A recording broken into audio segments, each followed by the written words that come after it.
Hello friends, Namaste and welcome to Its Homely Habit.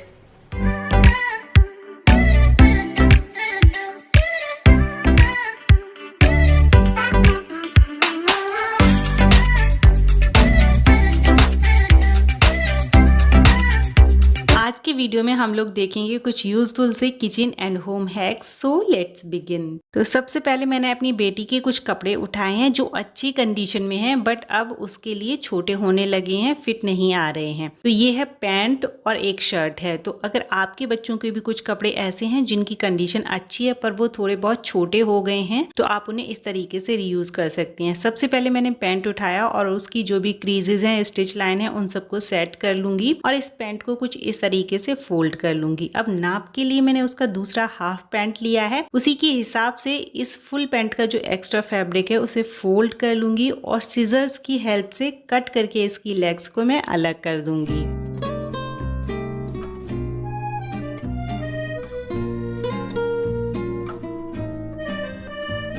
तो अब ये पैंट हमें कुछ इस तरह की कंडीशन में मिलेगा। तो अब इसकी जो भी लेग्स हैं उन्हें मैंने लिया और सीजर्स की हेल्प से एक पैटर्न कट करूंगी। आप चाहें तो पहले पेंसिल से पैटर्न भी बना सकते हैं जिससे कटिंग करने में इजी रहेगा, बट मैं ऐसे ही रैंडमली कट कर रही हूँ। तो हमें कुछ नया सा एक पैटर्न मिलेगा जिससे इसकी एजेस भी रॉ नहीं लगेंगी और ये दिखने में भी पुराना नहीं लगेगा। आप इसको आराम से घर में या बाहर अपने बच्चे के लिए यूज कर सकते हैं। कट करने के बाद इसकी एजेस कुछ ऐसी दिख रही हैं, पैटर्न भी काफ़ी अच्छा लग रहा है। तो अब ये पैंट एकदम से तैयार है यूज़ करने के लिए। बिल्कुल सेम इसी तरीके से मेरी बेटी की एक टी शर्ट है, उसकी भी जो स्लीव्स हैं वो उसको छोटी आने लगी हैं। बाकी की टी शर्ट तो ठीक ठाक है, तो उसकी स्लीव्स को भी मैं कट करके सेम पैटर्न जैसा मैंने पैंट के ऊपर कट किया है वैसा ही मैं यहाँ पर कट कर दूंगी। तो यहाँ की डिज़ाइन भी काफ़ी अच्छे से विजिबल है और दिखने में भी काफ़ी अट्रैक्टिव लगती है इस तरह की कटिंग। तो अब ये टी शर्ट भी कम्प्लीटली रेडी हो चुकी है और आराम से मेरी बेटी इसे पहन लेगी।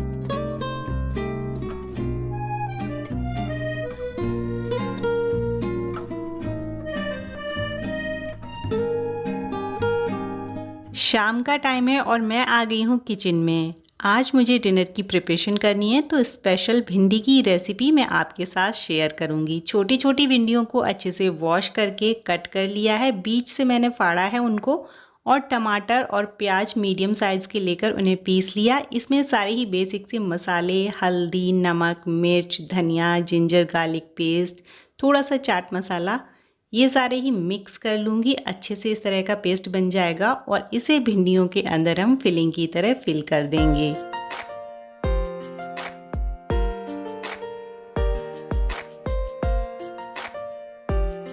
तो भिंडी रेडी हो चुकी हैं और अब हम रखेंगे गैस के ऊपर कढ़ाई और डालेंगे मस्टर्ड ऑयल थोड़ा सा। जैसे ही मस्टर्ड ऑयल गर्म हो जाता है उसके बाद हम इसमें हींग डालेंगे और जीरा। जैसे ही ये दोनों चीज़ें अच्छे से भुन जाएं उसके बाद हम अपनी भिंडियों को इसमें ट्रांसफ़र कर देंगे। अच्छे से चलाने के बाद लिड बंद करके 5 मिनट तक कुक करेंगे। उसके बाद इन्हें वापस से चलाकर 5 मिनट के लिए और कुक करेंगे। अब हमारी भिंडियों की कंडीशन कुछ ऐसी हो चुकी है, लगभग आधी भिंडियाँ पक चुकी हैं, अच्छे से भुन भी गई हैं। अब जो बचा हुआ मसाला था उसे हम इनके ऊपर अच्छे से स्प्रेड करके भिंडियों को चला देंगे और लगभग 5 मिनट के लिए और पकाएंगे।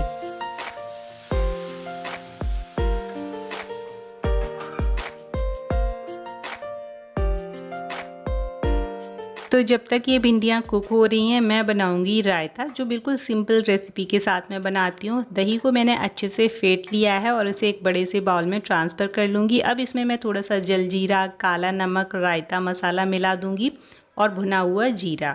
इसके बाद मैंने इसमें सिंपल बूंदी ऐड कर दी है और इन्हें अच्छे से चला देंगे। अब इसमें एक अच्छा सा टेस्ट लाने के लिए मैं इसमें थोड़ा सा दूध मिक्स कर देती हूँ, तो इससे इसका टेक्सचर और टेस्ट दोनों ही अच्छे हो जाते हैं। तो सारी चीज़ें रेडी हो चुकी हैं, भिंडी भी रेडी हो गई हैं, रायता भी और सैलेड भी मैंने कट कर लिया था। हमारी डिनर की थाली simply cooked but healthy ingredients के साथ में रेडी हो चुकी है।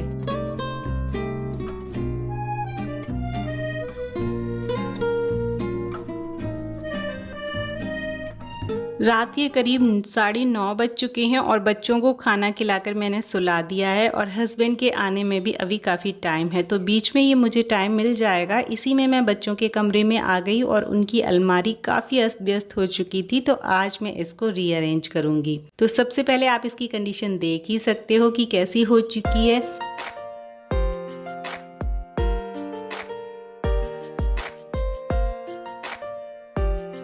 तो यहाँ पर जो डोर स्पेस है उसके ऊपर मैंने इस तरह का एक मल्टीपल हुक वाला ऑर्गेनाइज़र लगा रखा है, जिसमें सारे ही बच्चों के बेल्ट्स हैं आ जाते हैं बहुत अच्छे से, और जब भी निकालनी हो या वापस से हैंग करनी हो तब भी इजीली हम इसमें हैंग कर सकते हैं। तो इस तरह के ऑर्गेनाइज़र ज़रूर यूज़ करिए, बहुत हेल्पफुल होते हैं और काफ़ी अच्छे से चीज़ें भी ऑर्गेनाइज हो जाती हैं। अब जो भी बच्चों के कैप हैं उन्हें मैं जो हैंगिंग रॉड्स लगी होती हैं अलमारी में, उसी में इस तरीके से फिक्स कर देती हूँ, तो अलग से कोई स्पेस हमें नहीं लेना पड़ता है और यहीं पे चीज़ें ऑर्गेनाइज हो जाती हैं। बच्चों के ऐसे जो बड़ी बड़ी फ्रॉक्स होती हैं जो काफ़ी फूली फूली नज़र आती हैं, तो उसे डायरेक्टली हैंगर में ऊपर से हैंग ना करके इस तरह से फोल्ड करके अगर हैंग करेंगे तो नीचे वाला स्पेस भी काफ़ी नीटली नज़र आएगा। और जो भी कपड़े हैं जिनकी बाजू फुल हैं तो उनकी बाजू को मैं अंदर फोल्ड करके हैंगर में इस तरीके से फ्रॉक्स को हैंग करती हूँ, तब भी काफ़ी नीट लुक आता है। जितने भी ऐसे फूले फूले कपड़े हैं उन्हें फोल्ड करके ही हैंग करेंगे तो काफ़ी अच्छे से वेल ऑर्गेनाइज्ड भी लगेंगे। और ये ऐसा एक मल्टीपल हुक वाला हैंगर है जिसमें मैं उसके जीन्सेस और अलग अलग ड्रेसेस को हैंग कर देती हूँ।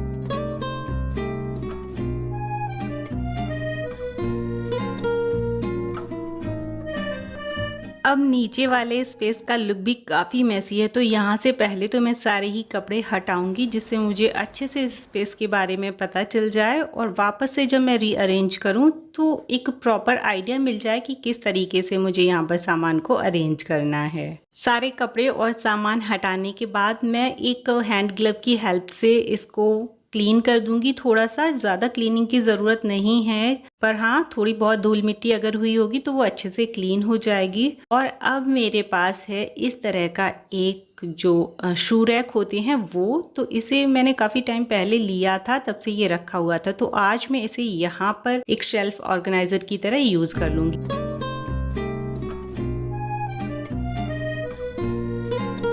जो भी बड़े बड़े से बच्चों के घर में पहनने वाले पैंट्स होते हैं उन सबको फोल्ड करके मैं यहाँ एक साइड में रख दूंगी, और जो भी टी शर्ट्स हैं उनको भी बहुत इजीली एक नॉर्मल वे में फोल्ड करूंगी। जैसे रेगुलर वे में हम फोल्ड करते हैं ना, तो बच्चे जो हैं वो लेते हैं शर्ट्स और इधर उधर निकालने के टाइम पे भी गिर जाती हैं। तो आप सिंपल से बस शर्ट को इस तरीके से डबल फोल्ड करिए और उनकी जो स्लीव्स हैं उन्हें अंदर इस तरीके से फोल्ड कर दीजिए। अब इसको डबल फोल्ड कुछ इस तरीके से करिए तो ये लगभग 4 फोल्ड हो जाएंगे, और एक साइड से लेकर आप इसको इस तरीके से रोल कर दीजिए। बच्चे अगर इस पैटर्न को करते हुए आपको देख लेंगे तो बहुत आसानी से बच्चे भी ये पैटर्न फॉलो करके शर्ट्स को फोल्ड कर सकते हैं। बिल्कुल सेम वे में ही मैंने सारी शर्ट्स को फोल्ड कर दिया और नीचे वाली पार्ट में मैं सारी ही शर्ट्स को अच्छे से ऑर्गेनाइज कर दूंगी। तो ये वेल ऑर्गेनाइज्ड भी लग रही हैं, काफ़ी नीट भी हैं और बच्चों को लेने में और रखने में भी काफ़ी आसानी रहेगी।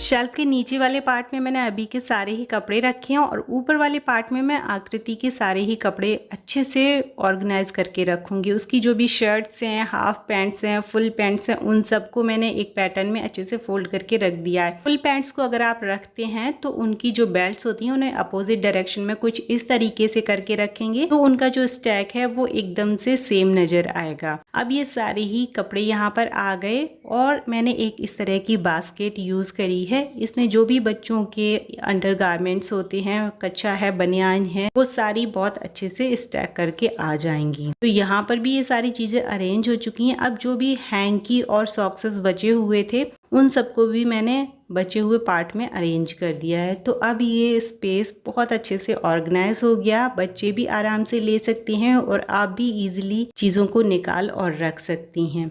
जो भी सामान था मैंने उन्हें वापस से अरेंज कर दिया और अब यहाँ का लुक कंप्लीट चेंज हो चुका है। आप देखकर अंदाज़ा लगा ही सकते हो।